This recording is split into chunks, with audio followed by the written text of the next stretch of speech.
ഇന്നത്തെ എൻ്റെ റെസിപ്പി നല്ലൊരു ഹെൽത്തി ആയിട്ടൊരു സൂപ്പാണ്. ഞാനിവിടെ ചിക്കനും വെജിറ്റബിളും കൂടെ ഉള്ള നല്ലൊരു ഹെൽത്തി സൂപ്പാണ് ഞാനിവിടെ തയ്യാറാക്കുന്നത്. അപ്പോൾ നമുക്ക് നോക്കിയാലോ. ഞാൻ ഇവിടെ സൂപ്പിലേക്ക് വേണ്ട വെജിറ്റബിൾ ഇവിടെ എടുത്തിട്ടുണ്ട്. നമുക്ക് ഇഷ്ടമുള്ള വെജിറ്റബിൾ എടുക്കാം. പിന്നെ ഞാൻ എടുത്തിരിക്കുന്നത് ഉരുളക്കിഴങ്ങ് ഒരു 4 ചെറുത് എടുത്തിട്ടുണ്ട്. പിന്നെ ചിക്കൻ്റെ ബ്രസ്റ്റ് ഒരു 100 ഗ്രാം, പിന്നെ ദില്ലും റോസ്മേരിയും.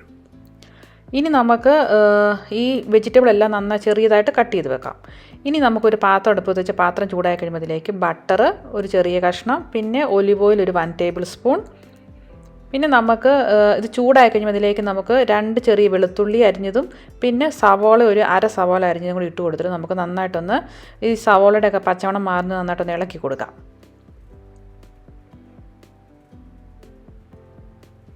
ഈ പച്ചമണമൊക്കെ മാറിക്കഴിഞ്ഞ് കഴിയുമ്പോൾ ഞാനിവിടെ ചിക്കന് ചെറുതായിട്ട് കട്ട് ചെയ്ത് വെച്ചിട്ടുണ്ട്. നമുക്കത് ഇതിലേക്ക് ചേർത്ത് കൊടുക്കാം. ഞാനിവിടെ എടുത്തിട്ട് ചിക്കൻ 100 ഗ്രാം ചിക്കനാണ്. ഇനി നമുക്കിതിലേക്ക് ഒരു 1/4 ടീസ്പൂൺ മഞ്ഞൾപ്പൊടി, പിന്നെ ഒരു ആവശ്യത്തിനുള്ള ഉപ്പ് ചേർത്ത് കൊടുത്തിട്ട് നമുക്ക് നന്നായിട്ടൊന്ന് മിക്സ് ചെയ്യാം. നമുക്കിതൊന്ന് ചെറുതായിട്ടൊന്ന് വേവിച്ചെടുക്കാം ഈ ചിക്കൻ. ഇപ്പോൾ ഏകദേശം ചിക്കൻ ഒരു 1/4 ഭാഗം ആയിട്ടുണ്ട്. നമുക്കിനി ഇതിലേക്ക് നമ്മൾ അരിഞ്ഞ് വെച്ചിരിക്കുന്ന വെജിറ്റബിൾ എല്ലാം കൂടെ നമുക്കിതിലേക്ക് ഇട്ട് കൊടുക്കാം.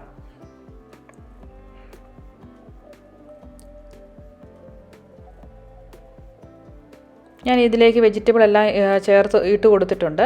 ഇനി നമുക്ക് ഞാനിവിടെ ചേർത്ത് കൊടുക്കുന്നത് കുരുമുളക് പൊടി ഒരു 1/2 ടീസ്പൂൺ. ഇനി നമുക്കിതിലേക്ക് 2 കപ്പ് വെള്ളം ചേർത്ത് കൊടുക്കാം. ഈ വെള്ളം ഈ പച്ചക്കറി നമ്മൾ ഇതിൻ്റെ നെകക്കെയുള്ള വെള്ളം മതി, ഒത്തിരി വെള്ളം ഒഴിക്കണ്ട, നമ്മൾ വേഗം വെള്ളം ആയിക്കോളും.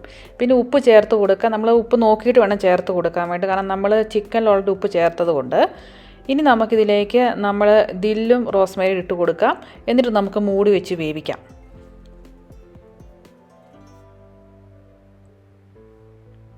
നോക്കി ഇപ്പം നോക്കി നന്നായിട്ട് വെള്ളം നന്നായിട്ടായിട്ടുണ്ട്.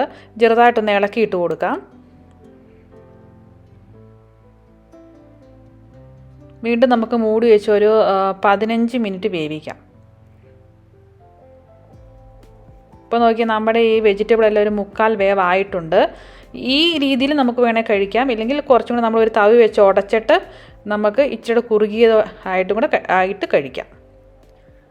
അങ്ങനെ നോക്കി അങ്ങനെ നമ്മുടെ ചിക്കനും വെജിറ്റബിളുള്ള സൂപ്പ് റെഡി ആയിട്ടുണ്ട്. അപ്പോൾ എല്ലാവരും ട്രൈ ചെയ്ത് നോക്കുക. ട്രൈ ചെയ്ത് നോക്കിയിട്ട് അഭിപ്രായങ്ങൾ കമൻറ്റ് ബോക്സിൽ അറിയിക്കണേ. താങ്ക്